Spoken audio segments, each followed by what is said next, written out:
Hey, what's going on, everybody? This is the Black Trekker. It's February 16th, 2023 AD.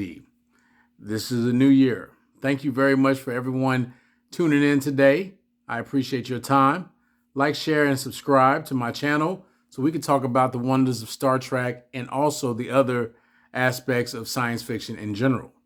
So we're going to talk about what's going on in Star Trek Picard. It's the new season, and I'm going to be able to give you my likes, my dislikes, and things that they could potentially improve upon about this particular new show.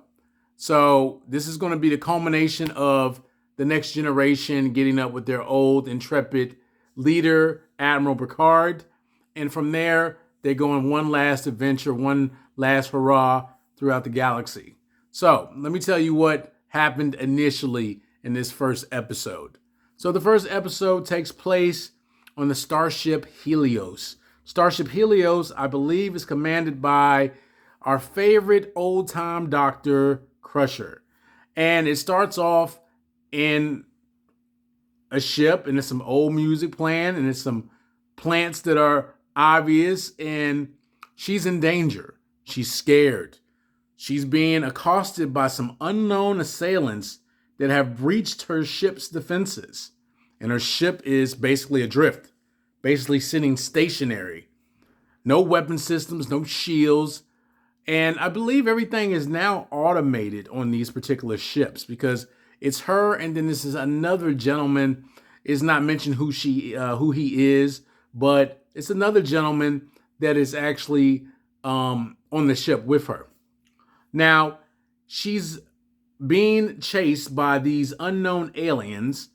They kind of look like the creatures from 300s, the Immortals. And they're making this grunting sound, which I don't understand. I guess the universal translator is not working. But anyway, she's fearful. She is able to get off a distress call to Admiral Picard using an old-style carrier frequency. And basically, she's implying don't trust anybody in Starfleet for whatever reason. Anyway, then after that, it pans to Chateau Picard, which is in France. And it's where Picard has decided to rest his head and be able to relax. And the initial scene is where Picard is talking to his now girlfriend. I don't remember her name. She's the Romulan girlfriend of his, which, by the way, is a good look for Picard because he's like 85, 90 years old. And his girlfriend technically is still relatively attractive and vigorous. Anyway, with that, and also because Romulans live just as long as Vulcans. They live for like 200 years. So she's barely in her prime, barely. With that being said, they're looking at a picture of the Starship Enterprise D, the ship in which Picard was the captain of. And he is basically talking about how it wasn't his first love, but is definitely his favorite love because he was definitely enamored and he really was overtaken by the fact of how good that ship was to him. And then he was basically talking about that he wanted to get rid of it because at this particular juncture in Picard's life, he's going to leave, and I believe his girlfriend, and I don't remember her name because I don't really like the character, is going to be going to a colony to set up like I guess a treatment facility of some kind, and he's going to go with her. And so, I understand it. I got it. Picard wants to settle down in a different place and set up new roots.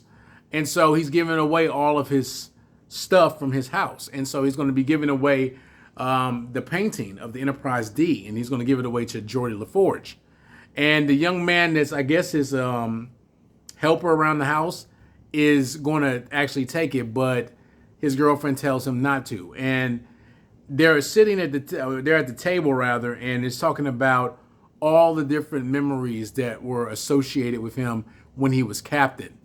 And so what happens is that they go on for a few more seconds, and then it goes to the next phase of the actual episode. And the next phase of the actual episode is where Ralphie is in some kind of city. It doesn't exactly say where. And the city is dark and it's gloomy. And it shows that she's like some kind of intelligence agent. And she's having some kind of dealings with an Orion, of questionable characteristics. And she's trying to broach a conversation with him about some kind of like inner workings. She's trying to find out about a particular person of interest called the Red Lady. She doesn't have any kind of photograph of this individual, but she's really trying to press hard. Now, from the perspective of the Orion, she's a junkie and he's a dealer. And she has coin, and she's also trying to be able to curry favor with him with the information. Basically, she's trying to get him the rat on whoever's above him so that she can gain some more information. So they go do a little bit back and forth. She has a pad that has some kind of transaction on it, and he asks her, "You have a lot of coin," implying that she got a lot of money. And she's basically saying, like, I got the money. All I need you to do is give me the fix, i.e. the drugs, and then also give me the information. And she keeps asking about the Red Lady, and he's like, whoa, chill out. Stop talking about this. I don't want to bring this up because of the simple fact that you're trying to get us murked. You're trying to get us killed. And so with that being said, she finally, dropped the matter, and he put his hand on the thumb pad, and he transferred the information over to her. And then, as you can see, lo and behold, she walks out of the building, and she basically opens up her communicator, which I'm surprised they haven't got new communicators. And what happens is that she speaks about she's a Starfleet intelligence officer, and she's trying to get information on, what's going on. So with that being said, she's obviously in Starfleet intelligence, which kind of harkens back to the aspects of Section 31, which is, kind of surprising. Anyway, so with that being said, Rafi is a security officer now. And then it goes to another bar. And, well, actually, no, it goes back to Picard. Picard receives a signal from Dr. Beverly Crusher. And the reason he receives a signal is because he's sitting back in his chair chilling. It's late evening, and he hears the beeping sound from the communicator. So eventually he finds it. The computer analyzes it. The computer determines that it's an old carrier wave that's on an encrypted channel. And Picard uses his old security clearance, Picard Alpha Alpha Tango. And it unlocks it. And no, Alpha Alpha 47 Tango, excuse me. And he unlocks it, and then what occurs is that it's a message from Beverly Crusher talking about she's in danger. And it goes back to the beginning of what I said about she was in danger. And don't trust anybody in Starfleet, which is surprising. So what happens is Picard then talks to his girlfriend about it. His girlfriend is understanding. She understands that he is trying to, save his friend. And she also mentions that they were romantically involved in the past. So what happens is that Picard is obligated. Now, I didn't know that since the end of Nemesis, it's been 20 years, and she hasn't talked to anybody. She didn't talk to Picard. She didn't talk to Riker. She didn't talk to Worf. She didn't talk to Geordi. She didn't talk to Deanna Troi. She didn't talk to anybody. So that's kind of shocking. I wonder what the fallout was with that and why she just stopped communicating. But he's trying to figure out, okay, well, I can't go to Starfleet about this, so what can I do? So he gets in contact with Riker. Now, Riker is a captain now, but he is not technically in command of a ship now. He's kind of like on sabbatical. And it's taking place, kind of like taking us back to when season 2, Riker was on sabbatical still. He was at home. He did command that fleet that dealt with the Tal Shiar, but at the same time, he wasn't like a full captain with a designated duty station on a ship. So he gets in contact with Riker. They have a drink of some old school whiskey, some bourbon. And then he basically says that he shows them a pad of where the message originated from is in a part of space that's just outside Federation territory. And so he's like, well, listen, we need a ship, And so, because they don't have ships far in the 25th century, they don't have ships. It's because in the Federation, they don't have money. Ships are really more allocated towards like organizations, schools, and also, of course, Starfleet. So they don't have a ship because they're just individuals. So what happens is that they come up with a very crafty idea. The idea is that they're going to be doing some kind of inspection for Frontier Day. Now, it doesn't really say what Frontier Day is, but I'm making an assumption that Frontier Day might be correlated to like Independence Day, basically, because Riker had made a statement about 250 years. So I'm assuming that's like, I guess, when the Federation was founded 250 years ago. And Frontier Day is the celebration of said founding. So I'm thinking that's what that might be correlated to. But again, if you know more about it, then let me know. But I might think that that's what that is. Anyway, so they're trying to find a way to be able to get on a ship. And Captain Riker knows of one particular ship, and that's the USS Titan that's in space dock because they're on Earth. And so what happens is that they have a ruse. The ruse is basically this.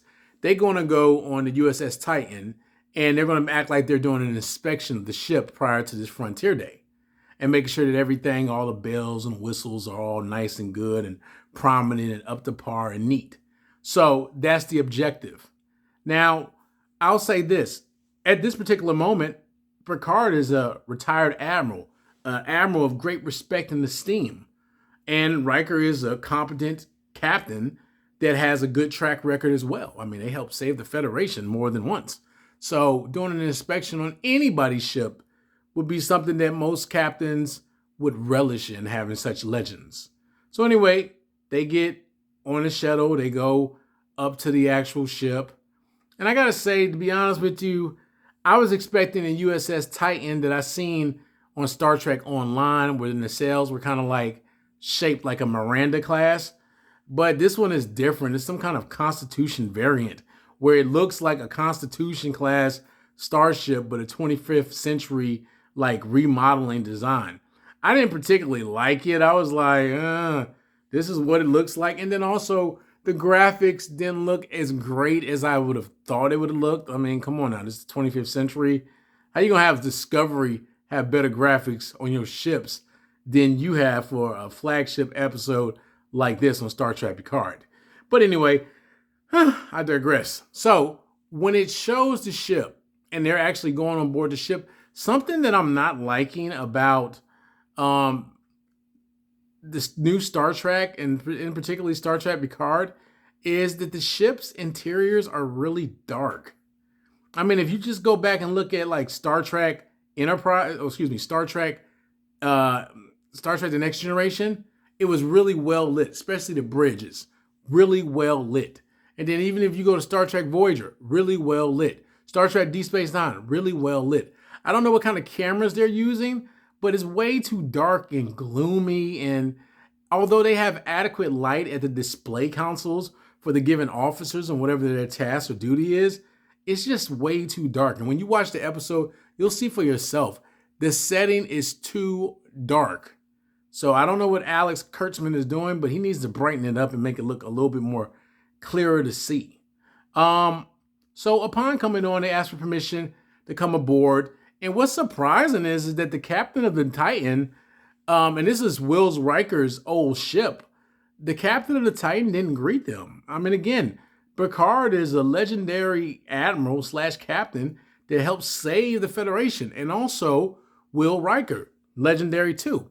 But interesting enough, who was the commanding officer was 7 of 9. But 7 of 9 stated that she was supposed to be known as Annika Hansen instead of 7 because the new captain didn't like that. I'm already not a fan of this new captain anyway.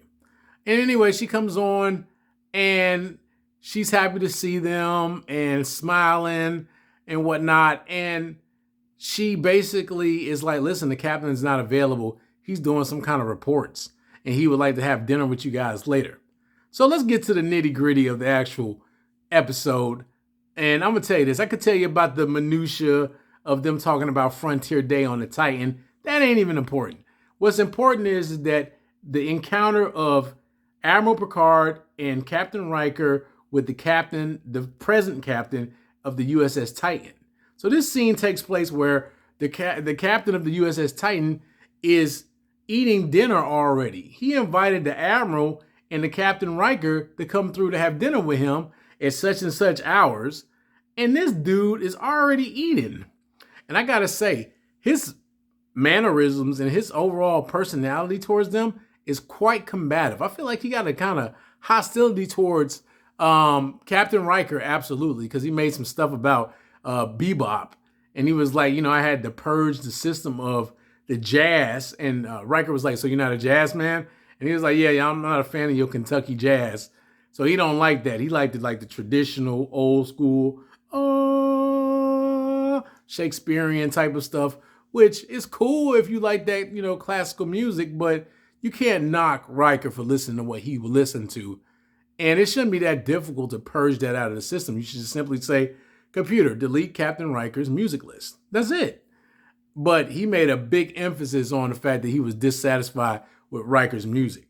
And then also, he made the comment about them being cowboys and being irresponsible. And that's out of line. That's disrespectful. Picard was somewhat, nice about it. Riker was, somewhat nice about it because what they were trying to do with the captain is say, hey, listen, let's put the ship through its paces. Let's see how fast it is. And then, we'll be able to brag and boast about it when we get back to Frontier Day. Because Frontier Day is like in a week or something like that from this particular time frame in Star Trek Picard Episode 1. So the captain was just straight brazen and blunt, and he was just like, no, we're not doing it. And then Picard was like, excuse me? And he was like, no, I'm not going to do it. I've been in command of this ship for 5 years, 36 missions. And again, Picard was trying to be diplomatic and nice. And then finally Picard was like, well, you do know I'm an admiral. And then the captain, I ain't going to front. I'm not going to front. The captain checked him and was like, yeah, you are a retired admiral. And he was like, well, I'm still a captain. And Riker said, I'm still a captain. And he was like, yeah, but you're a captain without a seat. So basically like, yeah, you're a captain, but you just a captain in title. You ain't a captain in actual, like you got a ship. So, sit down. That's a no. And so low key, he was mad disrespectful, but I guess he was still within his rights as a captain. And now, of course, it would have been me. It would have been a different story. But with that being said, I didn't like that guy because of the simple fact that he completely disregarded the fact of Picard being a legendary captain and also admiral and also Captain Riker. And he also made the statement about, because Annika 709 tried to clear it up when Picard had made a mistake about the particular location of a particular Deep Space Station 4, and it's actually Deep Space 11. And the captain, and I don't know his name because he's just a minor character. He's just been a jerk right now, the captain of the Titan. He was like, yeah, it's been closed for more than a year. But again, at the same time, that could be explained away because Picard is like 90 years old. And even in the 25th century, even though humans can live to be 150 years old, he's still up there in age, That's still considered old. So with that being said, he didn't give no respect to Picard or Riker. And what he told Annika was like, your loyalties are with this ship. And your loyalties are not towards, an embattled captain or a former Borg.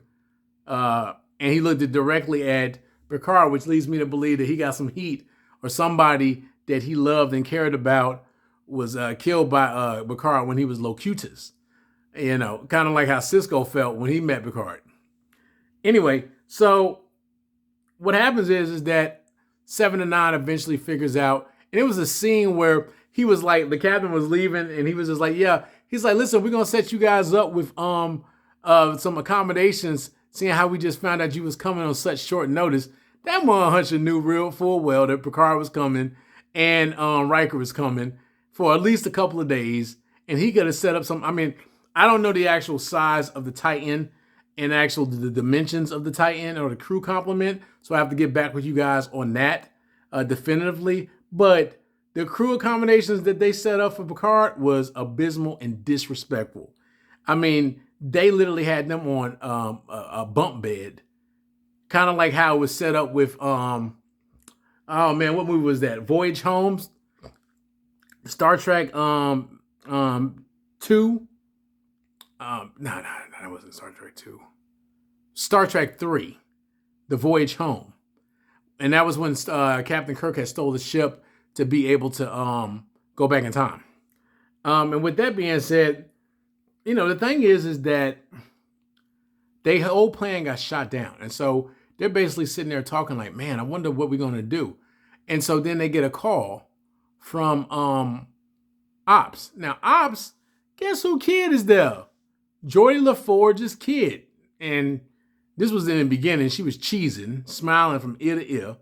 But the thing about it is that Geordi LaForge's daughter is in Starfleet. Surprising. Anyway, they go to Ops. And then, they go talk to Annika. And Annika, and I feel so fine calling her Annika, even though for all those years on Voyager, we called her 7 to 9. But yeah, Annika was just basically like, what's going on? Well, actually, permission to speak freely. And then she like basically checked Picard and was like, listen, if y'all don't tell me what's going on, I'm going to throw y'all out the nearest airlock. And so what happened was that they basically told her what was going on and about how, they received the message from Crusher and that she's in danger. So what she did was that Annika took it upon herself to redirect the direction of the ship because the captain of the Titan, his butt left dinner and he was like incognito. He was like out of the scene. Nobody knew where he was on the ship. And so they went to warp, and a couple of minutes later, they arrived at the edge of the Federation territory. It was this beautiful, cloud, this beautiful nebula. It was kind of like goldish. It looked hot. It looked dangerous, but looked hot. And so they're on the edge of Federation territory. And so what happens is that Picard's like, all right, listen, we're going to definitely have to go over there and check something out. And then Annika was like, all right, in 4 minutes, shuttlecraft such and such is going to be available. And you guys, I guess basically you guys can steal it. And so the captain, it goes to the captain's quarter. He sleep. And then he turns over because I guess he noticed that the ship is not at warp because I guess you can determine the deck plates ain't moving or something. And he looks over and he's surprised because the ship is in front of some big nebula. And so then he goes into the actual options and is like, this is all you. You're going to end your career over the wrong loyalties. And, Annika basically said to Picard that, Janeway with Picard inspired her to do something helpful and make a difference and be a force for good and change. And that's why she decided to join Starfleet. But she was perfectly content being a ranger, gallivanting throughout the galaxy and inflicting justice to the evildoers as best she wanted to. So, when the captain said that, I mean, honestly, I know you have to have a level of decorum and respect for your commanding officers, but that guy's a jerk. He is a bona fide, unequivocal jerk. And he has a level of power. And I mean, when you're a captain, you do have a level of power and prestige over your crew. But again, you're talking to an admiral that helped save the Earth numerous times and also a decorated Starfleet captain. And then also 7 of 9 who helped defeat the Borg and a bunch of other hostile aliens in the Delta Quadrant. Come on now, let's have a little measure of respect. You went to Starfleet Academy, you did 36 missions, and now you're the captain. But you ain't do nothing of significant importance. And so with that being said, they are able to get into a shuttlecraft. LaForge's daughter is an ensign and determines that the shuttlecraft was stolen. They go over to the ship. They find Beverly Crusher. And something else was surprising is that the young man that was with Beverly Crusher turns out that that's her son. Now, of course, it's been 20 years. So is it feasible that Beverly Crusher could have gotten another relationship and then had a child? Absolutely. I mean, it doesn't go into exact depth about how old he is, but he looks like he's a young man. I would say at the earliest 18, 19. Old enough to hold a phaser, old enough to speak competently, old enough to work on a ship that's mostly automated. And then at the end of it, he's talking about they're being hunted. And initially they were being hunted by about 2 or 3 small ships. Not as big as the ship that she was on, the Arrows. but it was, they were tracking her down. But at the end, it was a gigantic ship. I mean, it had like these like mandibles hanging out of it. It was a big ship. And my only thought was is that you need to get out of that weak medical ship, because she's a doctor, and get to the Titan, because the Titan is effectively a warship or a cruiser of some kind. They have weapons. And no matter what the captain of the Titan thinks of Picard or thinks of Riker, this is going to be this is a military situation. This is where all hands on deck battle stations, because Beverly Crusher was injured, and Beverly Crusher is, for all intents and purposes, an active Starfleet doctor, and her ship was attacked. So they have an obligation, a fiduciary obligation, to render assistance. And even though the captain of the Titan doesn't like them, she has to respect them. So with that being said, everybody, what are your thoughts? One thing I did like about it is that they had music, and the music was at the end, it was from Star Trek First Contact. And then in the beginning, they had also Star Trek Next Generation. And it was a good ensemble, but I think that we're going to have to be paying attention to this. And again, I didn't particularly like the dark color that was going around, and the lighting doesn't really present well with me. But we are definitely going to have to keep an eye on the current state of these Star Trek episodes. Anyway, thanks for y'all hitting me up for a few ticks. We're going to stay alert on these Star Trek episodes, and also episodes related to other genres of science fiction, fantasy. And I'll also be hitting you up about when the Mandalorian new season will be coming out, and also the John Wick movies. Let's grow together. Let's get this channel, and let's get it moving. Anyway, live long and prosper. Black Trekker out.